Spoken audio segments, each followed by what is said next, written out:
والکاظمین الغیظ والعافین عن الناس واللہ یحب المحسنین.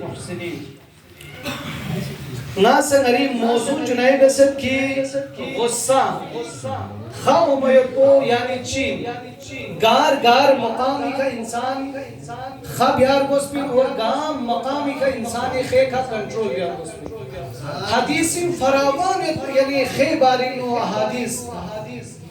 ہر طرف لا یعنی نگاہ بیسنا رہے خواہ انسان فری بہت ضروری مادہ چک سہین اور خواہ انسان فری سب سے بڑا مضر مادہ چک سہین اور دی خوین خے وجہ سکا انسان اگر یا خو اسلام فری چھو سے بری استعمال سننا رہے دی خو عمل صالح اگر یا خو انسان سو سے ذاتیانی فری استعمال بیسنا رہے دی خو بس مضر انسان فری انچاہ ہے. یا فری مولا علی علیہ السلام نے کسل بیوں احذر الغضب بچو غضب سے غضبی شدہ نکھان دور تکشک غضبی شدہ یعنی غضب کو بھی کنٹرول بھی سکھائیں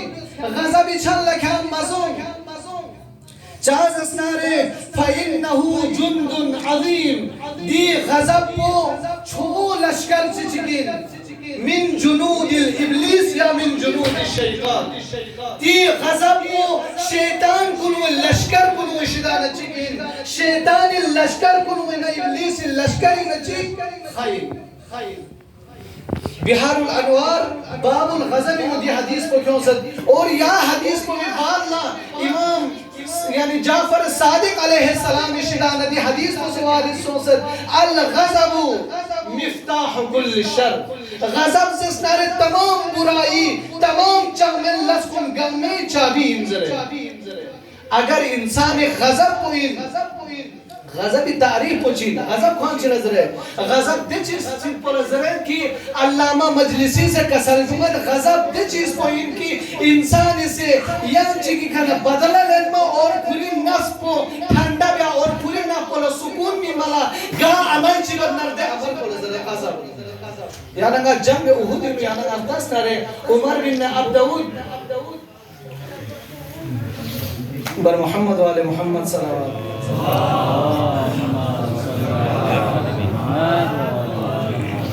پرچی ملا ہے کہ اردو میں پڑھیں کہ وہی کل استاد مدبری صاحب نے فرمایا آپ لوگوں کی تو عید ہوگی میرے لیے ماتم ہوں گے وہی مثال ہوں گے پھر بھی کوشش کرتا ہوں انشاءاللہ کہ غضب ایک ایسی چیز ہے جو انسان کی پوری زندگی کو نابود کر دیتے ہیں یعنی انسان کے اندر وہ چیز پائی جاتی ہے کہ ایک غضب کا مادہ ابھی میں نے عرض کیا یہی غضب تمام گناہ اور برائیوں کا جڑ ہے اور یہی غضب کا میں نے آپ لوگوں کو تعریف عرض کیا کہ علامہ مجلسی فرماتے ہیں غضب اس چیز کو کہا جاتا ہے انسان اپنی نفس کے ٹھنڈک کے لیے اپنی نفس کی خوشحالی کے لیے کوئی اقدام کرے اسی کو یعنی غضب کہتے ہیں غصہ کہتے ہیں کہ جنگ احد میں دیکھا جائے تو مولا علی نے جب عمر بن عبدالعود کو زمین پہ لٹا کے جب اوپر سوار ہو کے ذوالفقار ہاتھ میں تھا جب عمر بن عبدالعود نے اپنے نجس لعاب کو علی مرتضیٰ کی طرف پھینکا تو علی علیہ السلام اسی وقت عمر بن عبدالعود کے سینے سے زمین پر آیا کہتے ہیں 7 قدم یا 17 قدم مولا علی ٹہلنے کے بعد واپس گیا اور اس کے سینے پر سوار ہو کے کہا اے ملعون تم نے اس عمل کو کیوں کیا وہ ملعون کہتا ہے جب آپ نے میرے دونوں پاؤں کو کاٹ دیا میں اتنے مشکلات میں تھا میں نے اس لیے کیا کہ آپ کی طرف اس لعاب دہن کو پھینکا تاکہ جلدی میرے قبض کرے جلدی مجھے ختم کرے اور اس علی سے سوال کرتے آپ میرے سینے سے کیوں اترا اور کیوں ٹہلنے لگا مولا فرماتے ہیں جب تم نے میرے طرف لعاب دہن کو پھینکا میرے غصہ ابھرا تھا اسی وقت اگر میں نے اس تلوار کو مارتا میں اپنی نفس کو ٹھنڈک پہنچانے کے لیے یہ وہ مجھ سے سرزد ہوتا نہ کہ خدا کی خوشنودی کے لیے پر محمد والے محمد صلی اللہ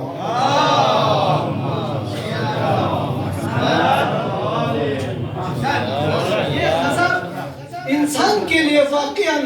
بہت خطرناک چیز ہے غضب کے بارے امام معصومین فرماتے ہیں اربعۃ جواہر تزیلھا اربعہ، چار جواہر، چار قیمتی چیزیں تمہارے ہاتھ میں ہیں، اس چار چیزوں کو ختم کر دیتا ہے اور چار چیزیں، اور ان میں سے اما الجواہر، جواہر وہ جواہر جو تیرے ہاتھ میں ہے، جو نایاب چیز تیرے ہاتھ میں ہے، وہ کون سی چیزیں ہیں؟ فرماتے ہیں العقل، ان میں سے ایک چیز عقل ہے، والدین، ان میں سے ایک چیز دین ہے، والحیاء، ان میں سے ایک چیز حیا ہے، والعمل الصالح، ان میں سے ایک چیز عمل صالح ہے۔ اور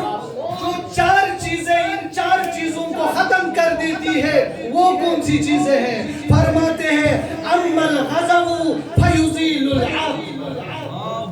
غصہ ایک ایسی چیز ہے جو تمہارے اعمال کی، تمہارے عقل کو کھا جاتی ہے۔ اسی لیے آپ روایت کی طرف رجوع کرے تو یعنی غصے کو آگ سے تشبیہ دی گئی ہے۔ آگ بہت اچھی چیز ہے انسان کو کھانا پکانے کے لیے، انسان کو جب سردی لگتی ہے تو اس سے بچانے کے لیے بہت ساری چیزوں میں دنیا کی وجود جو عنصر ہے ان میں سے ایک چیز آگ ہے، بہت اچھی چیز ہے، مگر یہی چیز اپنی حد سے بڑھ جاتے ہیں تو وہ خطرناک بن جاتے ہیں۔ وہی چیز آپ کے گھر کو بھی راکھ بنا سکتے ہیں، وہی چیز آپ کی زندگی کے لیے خطرناک ہو سکتے ہیں، وہی چیز آپ کے ملک کے لیے خطرناک ہو سکتے ہیں، حتیٰ کہ وہی چیز پوری دنیا کے لیے خطرناک ثابت ہو سکتے ہیں اگر وہ اپنی حد سے بڑھ جائے۔ وَأَمَّا الْحَسَدُ فَيُزِيلُ الدِّينَ، ایک چیز حسد ہے جو تیری دین کو تباہ کر دیتے ہیں۔ حسد وہ چیز ہے تیرے اعمال کو ایسے کھا جاتی ہے جیسے آگ خشک لکڑی کو کھاتی ہے۔ عزیزان، ایک دن پیغمبر نے خطبہ دیا، پیغمبر فرمانے لگے اگر کوئی ایک مرتبہ سبحان اللہ کی ورد کرے تو بہشت میں ایک درخت اس کے لیے پیدا ہو جاتے ہیں، یعنی خداوند کریم ایک درخت کو اس کے نام پر لگا دیتے ہیں۔ تو صحابہ نے سوال کیا یا رسول اللہ بہشت میں میرے کتنے درخت ہیں، آپ نگاہ کریں،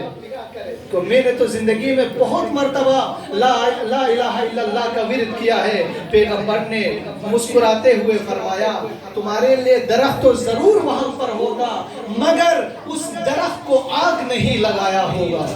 اگر تم نے آگ بھی اس کے ساتھ بھیجا ہے تو وہ ساری درختیں وہاں پر جل کے راکھ ہو چکے ہوں گے۔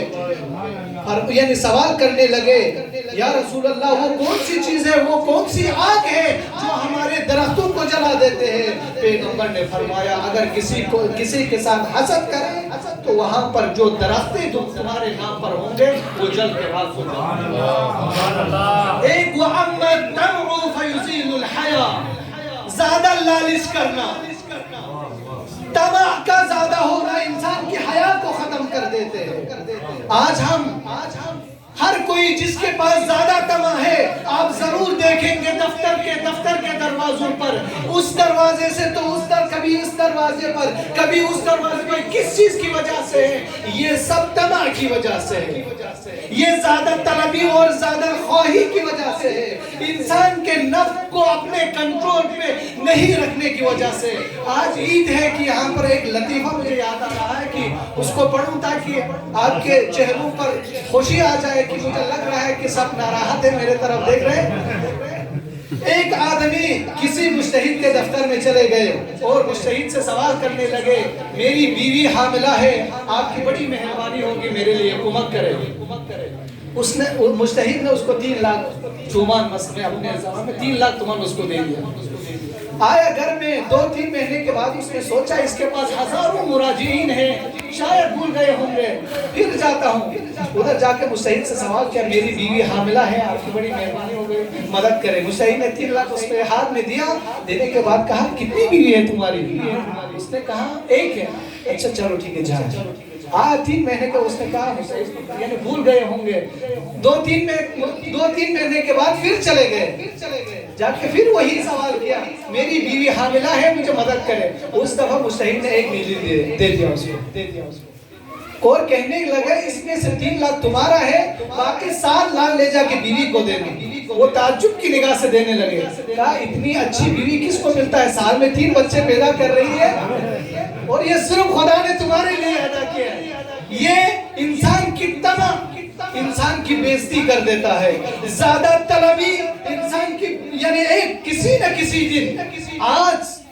آپ باہر جائیں، لوگوں سے جب آپ بات کریں تو 15-20 ملین لینے والے در بدر پھر رہے ہیں اور 1.5 ملین لینے والا طالب علم کتنی خوشحالی سے زندگی گزار رہے ہیں۔ واقعاً کہ آپ خود جب سوچیں تو عقل حیران ہے کہ ایک حدیث،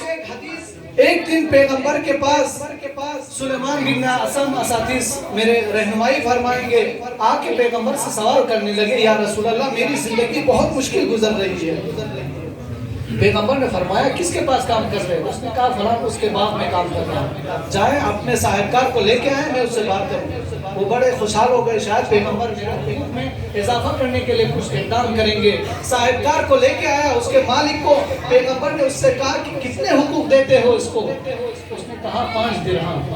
آئندہ تم 4 درہم دینا اس کو۔ بڑا غصہ آیا اس کو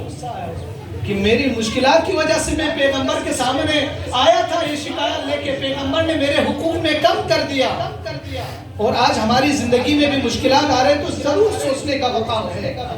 واپس چلے گئے، کچھ مہینوں کے بعد پیغمبر سے ملاقات ہوئی اس کی، پیغمبر نے سوال کیا تمہاری زندگی کیسے گزر رہی ہے؟ اس نے سوال کے جواب میں کہا پہلے سے بہتر ہے مگر پھر بھی ابھی مطمئن نہیں ہوں۔ پیغمبر نے فرمایا اپنے صاحبکار کو کل لے کے واپس۔ اس نے کہا اس دفعہ تو ضرور پیغمبر میرے حقوق میں اضافہ کریں گے۔ دوسرے دن لے کے آیا، پیغمبر نے فرمایا اس کو 3 درہم دینا۔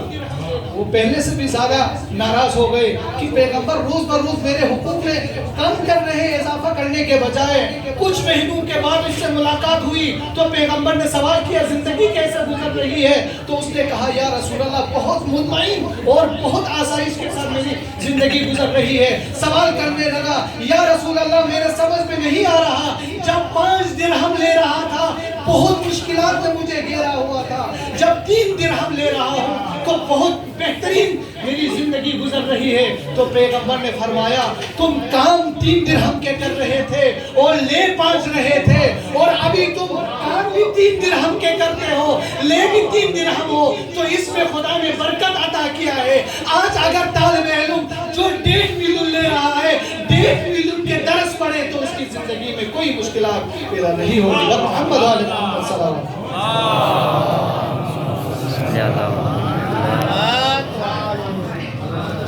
4 منٹ ہے میرے پاس۔ اب آخری چیز وَأَمَّا الْغَيْبَةُ فَيُزِيلُ الْعَمَلُ الصَّالِحِ، غیبت ایک ایسی چیز ہے کہ انسان کے عمل صالح کو کھا جاتے ہیں۔ یہ انصافاً ہمارے درمیان میں بہت ہی رواج ہو چکے ہیں، کسی لیے مولا فرماتے ہیں کمزور ترین آدمی کا اسلحہ ہے غیبت۔ آج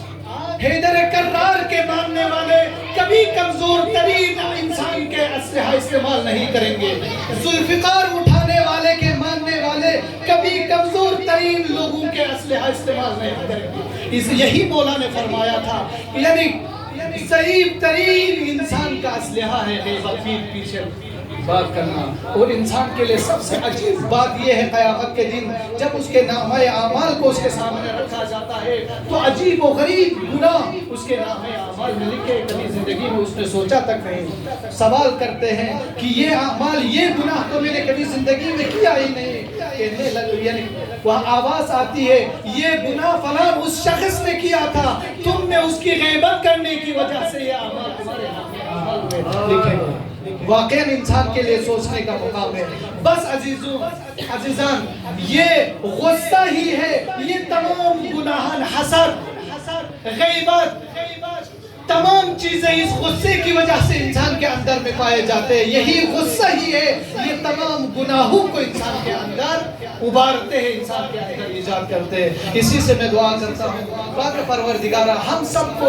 اس غلیظ گناہ سے بچنے کی ہم سب کو توفیق عطا فرمائے۔ آخر دعوانا الحمدللہ رب العالمین، محمد علیہ محمد صلی اللہ علیہ وسلم۔